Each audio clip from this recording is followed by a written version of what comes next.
Gracias porque tu amor inagotable siempre nos guía, siempre nos sostiene, Padre. Y podemos esperar plenamente, Señor, en la manifestación de tu gracia, en la manifestación de tu amor, en el cuidado en este día, en la provisión, en la sanidad, en la libertad que traes para nosotros.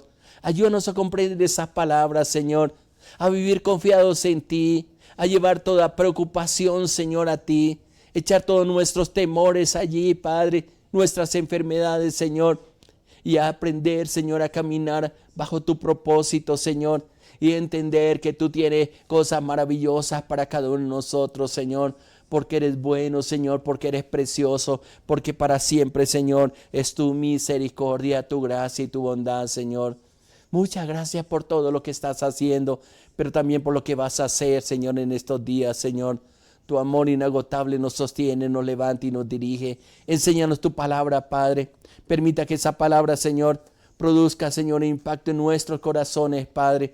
Que seamos investidos de poder, de gracia y de tu bondad maravillosa, Padre. Muchas gracias, mi Dios, mi Rey. Estamos atentos a ti y caminamos en fe. Salimos a cada lugar, Señor, confiados en tu protección, en tu cuidado, en tu compañía, sabiendo que tú prometiste estar con nosotros todos los días hasta el fin del mundo. Y yo sé que esa palabra es verdad, Padre.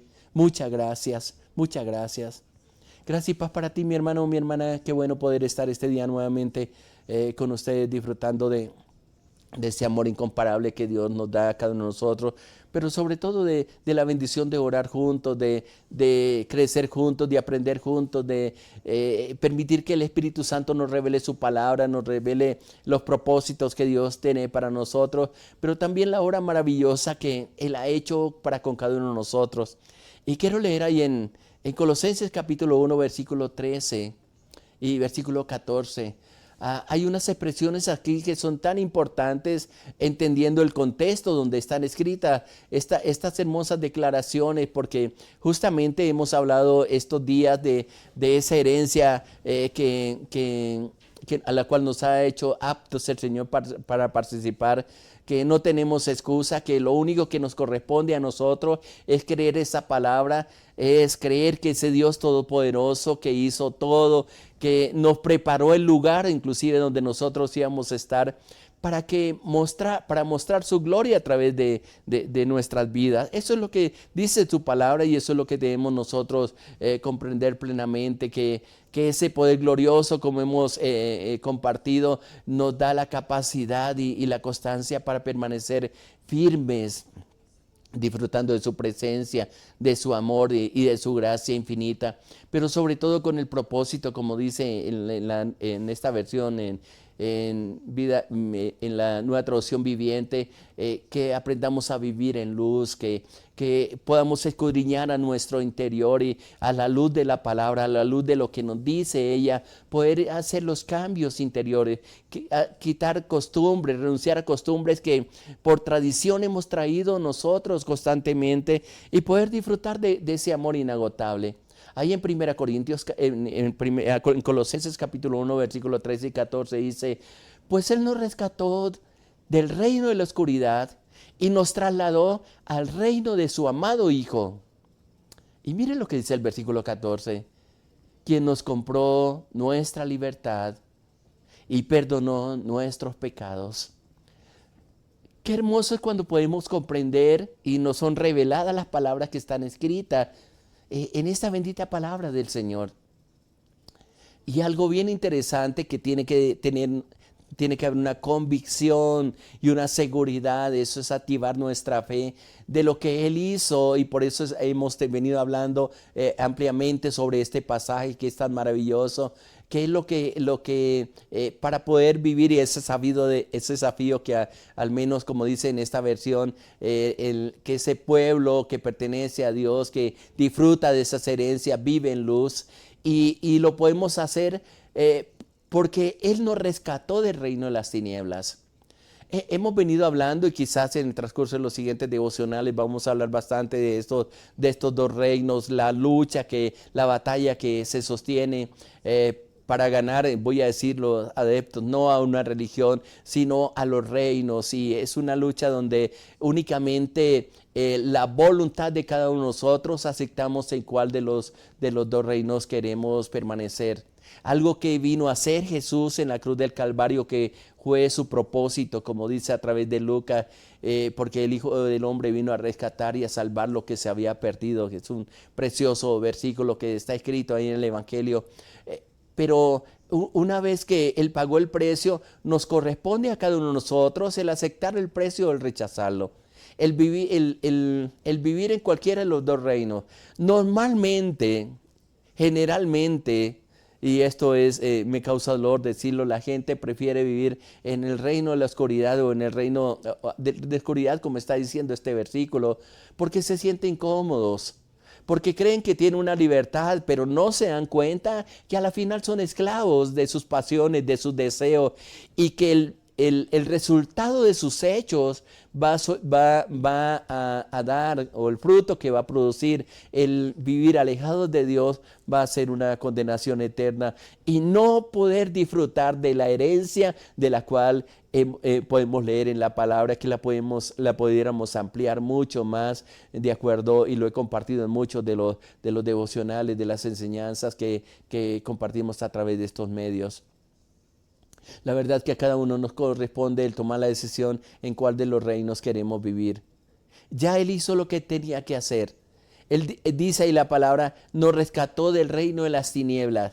Pero hay gente que sabiendo que lo que hizo Jesús en la cruz del Calvario, algunos se acercan únicamente por recibir los beneficios.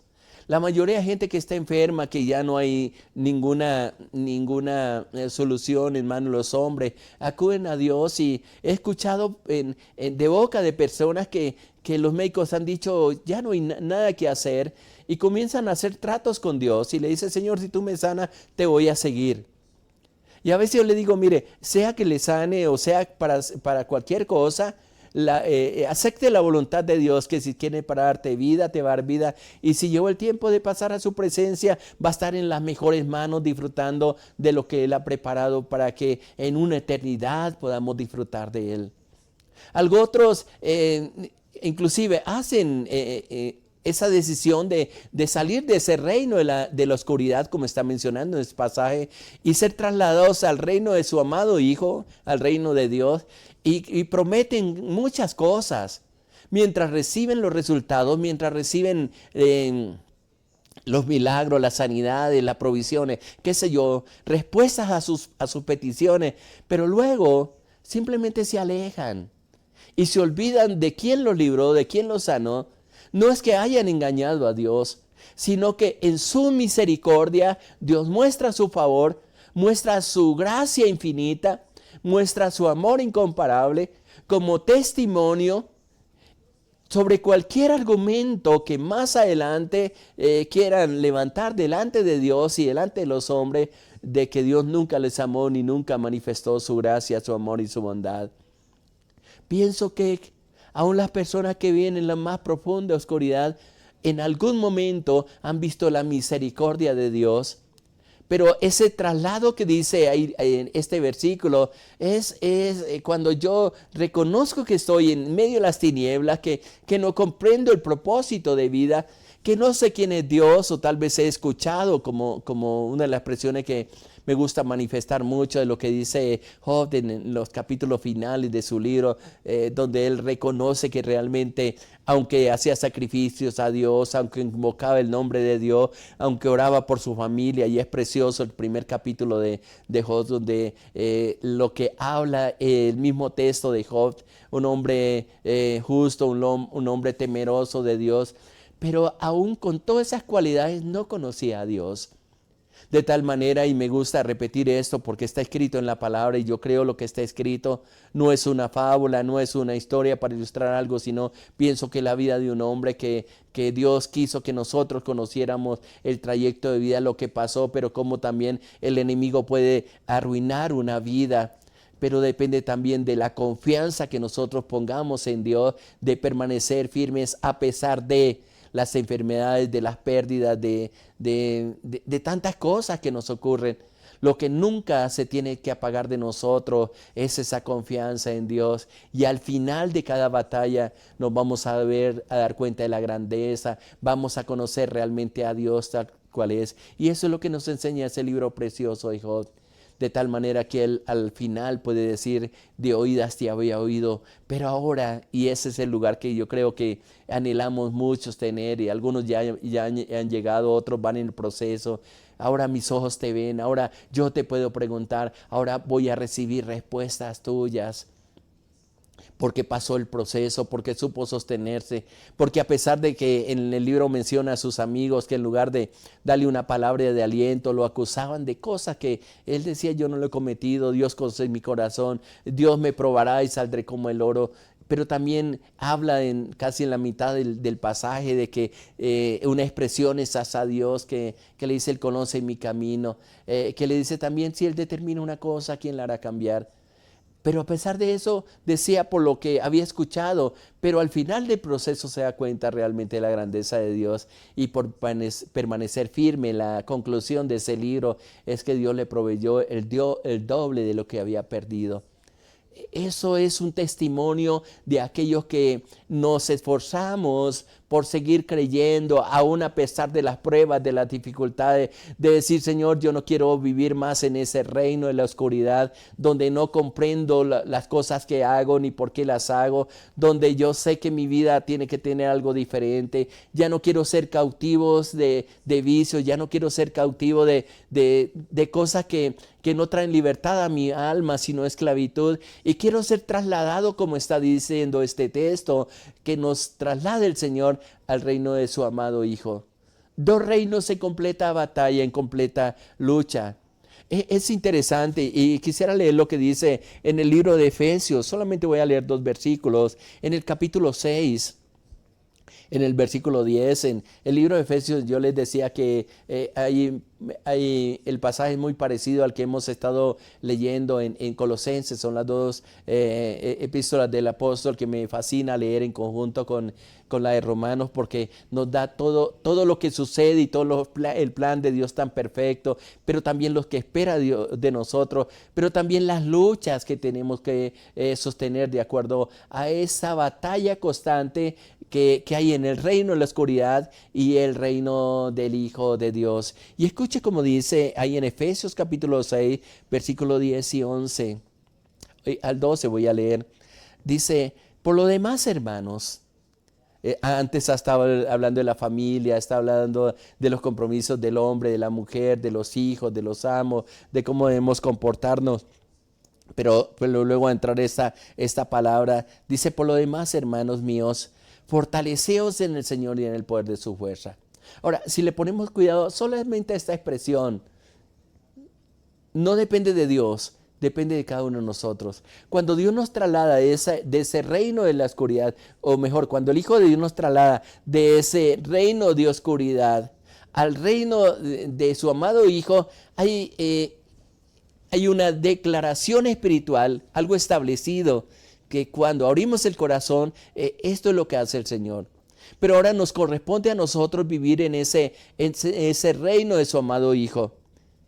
Yo creo y pienso que las personas que han tenido que ir a otros países se han dado cuenta que las leyes en cada país son diferentes. Si alguien viene aquí a Colombia, donde normalmente nosotros estamos, hay unas leyes que quizás los extranjeros no conocen. Y a veces así, aquí en Colombia somos tan desordenados que si vamos a otros países, no sé, mencionar alguno como Estados Unidos, por ejemplo, las leyes allá van a ser totalmente diferentes. Y tenemos que someternos a las normas, a las leyes de esas naciones. Y si pensamos que estamos donde nosotros vivíamos antes, creo que vamos a tener suficientes problemas. Y los hermanos que viven quizás en otras naciones lo han podido experimentar y adaptarse a una cultura diferente. Y esto es lo que hace también, y es una buena ilustración de lo que Dios hace con nosotros. Estamos acostumbrados al reino de la oscuridad, donde somos irresponsables en nuestras decisiones, donde no tenemos en cuenta a nadie, donde todo lo que nos interesa a nosotros es estar bien, no importando si los demás sufren. Al ser trasladados a ese reino de su amado Hijo, como dice esta palabra, Él nos comienza a dar instrucciones bien precisas y lo estoy comparando con lo que dice aquí en Efesios 1:6. Por lo demás, hermanos míos, tiene que aprender a fortalecerse en el Señor. Tienes que aprender a fortalecerse en el poder de su fuerza. No depender y mi esposa hace poco estuvo dando una enseñanza justamente sobre esto, de no apoyarnos en nuestras propias prudencia, como dice ahí en Proverbios 3, ni apoyarnos en nuestros propios caminos, sino reconocerlo a Él en todo lo que emprendemos. Tenemos una ayuda que no teníamos antes.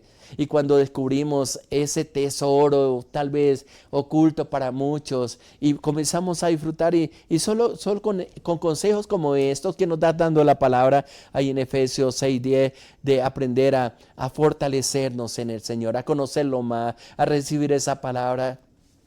Que cuando estamos en pruebas, en dificultades, viene la fortaleza de Él para enfrentar, para salir victoriosos, para aprovechar la victoria que Él nos da ahí en la cruz del Calvario. Hay batallas que vamos a tener que librar nosotros, pero cuando no podemos, cuando no tenemos los recursos suficientes, viene la ayuda del Señor al ser fortalecidos en ese poder maravilloso, pero también, como dice, en el poder de su fuerza. No es nada comparable con la fuerza de nosotros. Hay momentos que yo le digo, Señor, en esta situación no puedo, no sé lo que tú vas a hacer. Al fin y al cabo, Señor, yo invoco tu nombre y tú sabrás lo que vas a hacer en esta situación. Y he visto cosas gloriosas que jamás me he imaginado viendo el poder actuar de Dios. Pero también nos dice ahí en el versículo 11, que quizás el día de mañana lo vamos a ampliar un poco más, dice: vestidos de toda la armadura de Dios, para que podáis estar firmes contra las acechanzas del diablo. Y una advertencia más que te dijo para que medite ahí en el versículo 12, porque no tenemos lucha contra sangre y carne, no es contra personas, no es contra la familia, no es contra un sistema, sino contra principados, contra potestades, contra gobernadores de las tinieblas de este siglo, contra huestes espirituales de maldad en las regiones celestiales. Y termino leyendo el versículo 13. Por tanto, toma toda la armadura de Dios para que podáis estar firmes, para que podáis resistir el día malo, y habiendo acabado todo, está firmes. Dios nos ha llamado a una victoria, pero esa victoria se gana en conjunto con nuestra confianza y atendiendo a los consejos que Dios nos da. A veces esperamos que Dios haga todas las cosas, pero cada uno tiene que hacer su parte en el Señor. Tenemos una victoria asegurada porque Él está con nosotros. Él nos da las estrategias para hacer todas las cosas, y vamos a ver esa bondad y esa misericordia de Dios. Aprovecha esto que Dios te da, mi hermano, mi hermana, y yo sé que traerá sabiduría para poder disfrutar de todo lo que Dios tiene para ti. Y cuando comprendemos todo lo que Dios nos ha dado, sí tenemos luchas, sí tenemos problemas, pero es cuando entendemos por qué la Biblia nos dice que nos gocemos en las tribulaciones, sabiendo que las tribulaciones producen paciencia, y la paciencia esperanza, como lo dice ahí en Romanos 5, versículo 2, 3, 4, que es la victoria del cristiano. O simplemente Romanos 8, que también es un pasaje bien precioso y nos muestra lo que Dios espera de cada uno. Así de que adelante, mi hermano, mi hermana, no te dejes vencer por los problemas. Vive en ese reino donde has sido trasladada. Aprende las leyes del reino y vas a disfrutar de todo el respaldo y toda la bendición de Dios, y te vas a gozar en medio de todas las situaciones. Que te lloramos en estos momentos y decimos: Padre precioso, gracias porque nos das ánimo, porque nos levanta, porque nos ayuda, porque nos hace comprender cosas que quizás las hemos ignorado o las sabemos, pero hoy no las está recordando, Padre. Ayúdanos a salir adelante, a ver tu gloria, tu bondad, a descansar en ti y a permitir que tu poder fluya a través de nuestras vidas, que tu Espíritu Santo nos guíe y que tu palabra, Señor, sea una instrucción diaria para cada uno de nosotros. En tus manos está este día, Señor. Cada una de las tareas, de las asignaciones que tus hijos tienen que hacer, Padre. En la noche de descanso, de reposo, Padre, que tu bondad y tu misericordia siempre nos acompañen y las fuerzas sean renovadas en cada uno de nosotros, Padre. Te doy honor, te doy gloria, te doy honra a ti, mi Dios, por ser tan bueno, por momentos como estos, por oportunidades como esta que tenemos de orar juntos y de ser enseñados por ti, Padre. Muchas gracias. Sigue cuidando de tu pueblo, Señor. e imparte gracia y paz sobre cada uno de ellos. Te lo pido, te lo suplico, mi Dios, mi Rey, en el nombre de nuestro Señor Jesucristo. Amén, Señor, amén. Gracias y paz para ti, mi hermano en abundancia. Le habló su pastor Elian de los Alvira de la Iglesia Cristiana Sinaí, de la Red de Iglesias Misioneras Internacionales. Muchas bendiciones para todos. Les amamos.